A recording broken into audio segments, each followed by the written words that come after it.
GamerGate is a Twitter hashtag, and it attracts gamers from all over the world, males and females, liberals, conservatives, black, white, straight, gay, trans. Some gamers identify with the hashtag because they believe there's too much corruption in gaming.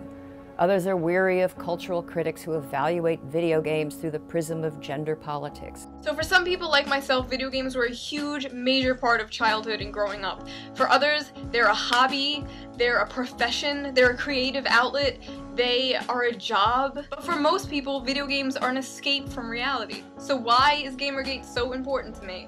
Seeing good friends of mine get labeled as misogynist, sexist, racist, only for enjoying video games and seeing through this very obvious agenda pushing, 100% fuck no. You keep moving this goalpost to say it's about women, and this has nothing to do with women. It is about journalistic integrity, and this is what's important. Women are not important in this conversation about ethics. If you are willing to work hard to make a good game that people enjoy, it doesn't matter what your sex is, what you identify as, all that matters is your game. And like I said, think of it like this. This word misogyny keeps coming up. Why do you think the word misogyny keeps coming up? Because it's an easy way to deflect any and all criticism from the real issue. Listen, I'm not some famous e-celebrity. I'm not a well-known journalist. I'm a gamer. And I'm not going to say that like it's some dirty, filthy word. I love video games. I have ever since I was capable of pressing buttons. I am, and always will be, first and foremost, pro-video games. And GamerGate is not about being male or female. It's not about being black or white. It's about having some standards and demanding a little bit of integrity from mainstream video game journalists.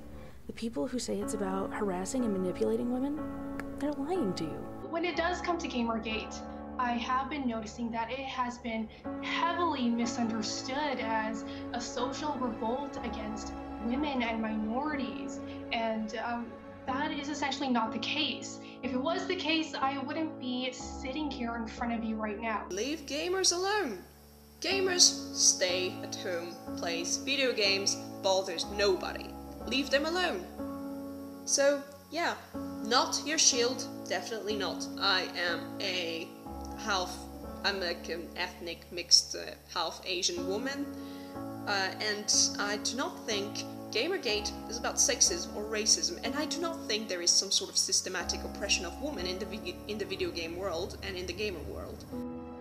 The vast majority of GamerGaters that I've spoken to, they're the nicest, intelligent, respectable people, and they came and they approached me because of my article, which was actually sort of hanging slightly on the anti-GamerGate side.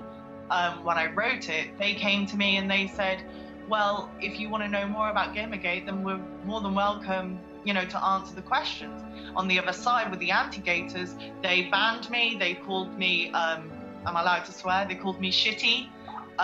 They started sending me harassing tweets. And actually, I felt that if anything, I was slightly fighting for them. But now I'm definitely completely, you know, neutral, if not leaning on the GamerGate side, because everyone there has been nothing but nice to me, and everyone on the other side has started to harass me, actually. I've seen an awful lot of people who claim to be on the SJW side who are absolutely disgusting and have been disgusting to me. To me, because I have decided that GamerGate is more my taste. Imagine a president or a prime minister giving a speech and at the end saying, listen and believe. Scared the living daylights out of you, wouldn't it? But Anita Sarkeesian did that. Listen and believe. No.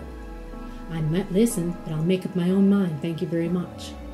I didn't fight for feminism my whole life for other women to tell me what I need to think. No one tells me what I need to think. No one.